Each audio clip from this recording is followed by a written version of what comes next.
Hi, I'm Nathan. I go by Peteparker, and every week I do comic book reviews because that's the rule around my house.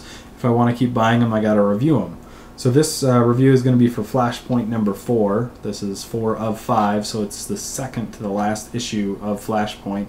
And the second to the last issue before the big reboot, because I think the end of Flashpoint leads into the reboot of the entire universe or whatever for DC.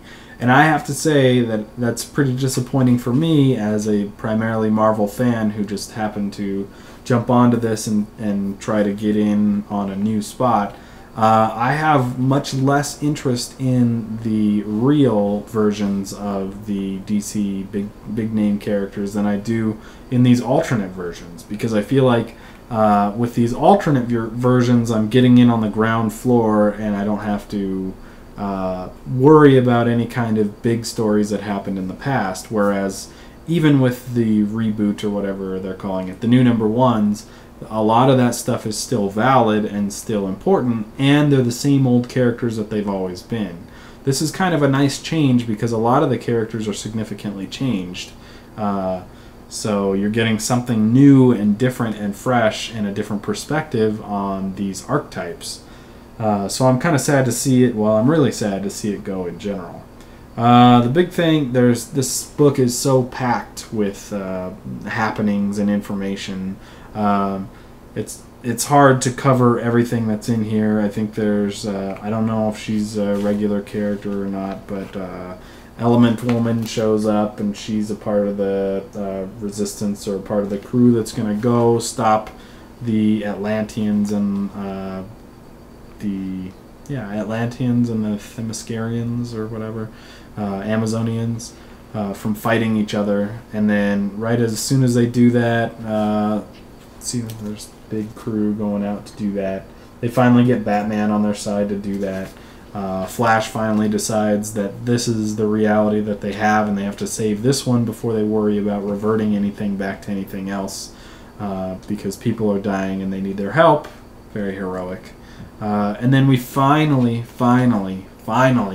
get who has been professed to be the villain of this entire series, Professor Zoom, showing up on the very last page this time. So I always thought that was going to be a red herring, that Professor Zoom really isn't the guy that caused all of this, but now it seems like when he shows up at the very end that he really did, and that every assumption that they've been making along these lines is true, and it's going to be really interesting. I really want to see how this ends, and it's a very good event. I'd say that some of the finer plot points of this are a little bit more glossed over than I'd like, but you can't, with the timing that they're trying to pull off and the fact that the event book's only 5 issues long, you really can't do as much detail as you want to.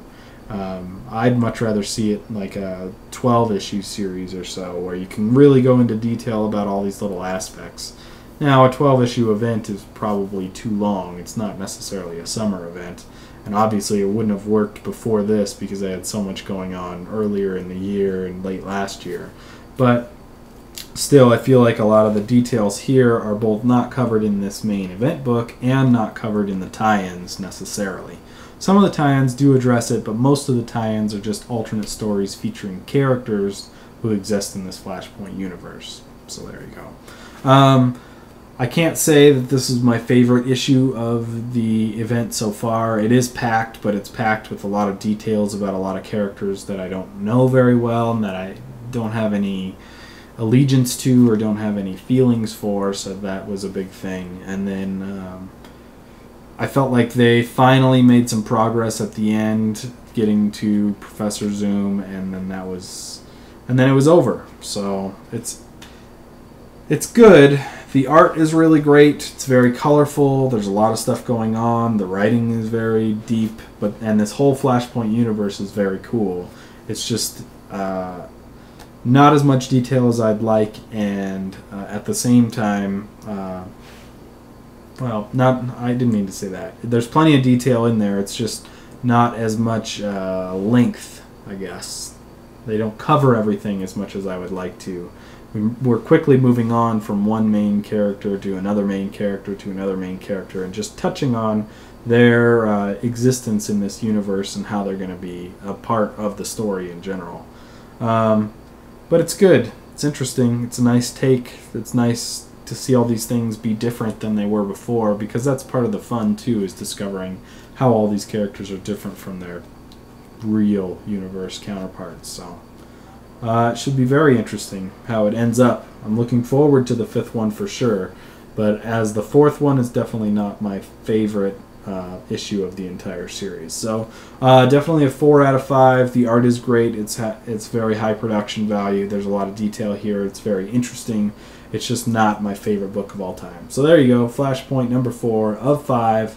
4 out of 5. So if you want to check out the rest of my reviews, I'm starting to tweet all of them out under Peteparker on Twitter, or you can follow me on YouTube on my channel or whatever is Spidey207.